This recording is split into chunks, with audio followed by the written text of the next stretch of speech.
কালিম্পং ও দার্জিলিংয়ের মাঝে অবস্থিত মংপু রবীন্দ্র ভবন হল বিশ্বকবি রবীন্দ্রনাথ ঠাকুরের স্মৃতি বিজড়িত একটি ঐতিহাসিক বাড়ি, যা বর্তমানে একটি জাদুঘর ও সংগ্রহশালায় পরিণত হয়েছে। এই বাড়িতে বসেই কবি লিখেছিলেন তার বিখ্যাত জন্মদিনে কাব্যগ্রন্থের এই কবিতাটি।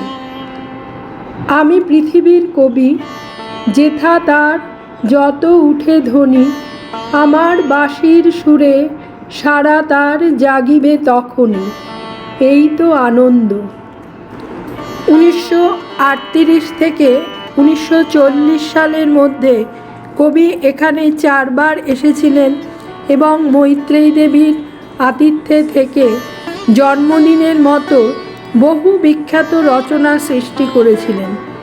এই বাড়িতে কবির ব্যবহৃত খাট, মেহগনি ডেস্ক, পাণ্ডুলিপি এবং বিভিন্ন স্মারক সংরক্ষণ করা হয়েছে।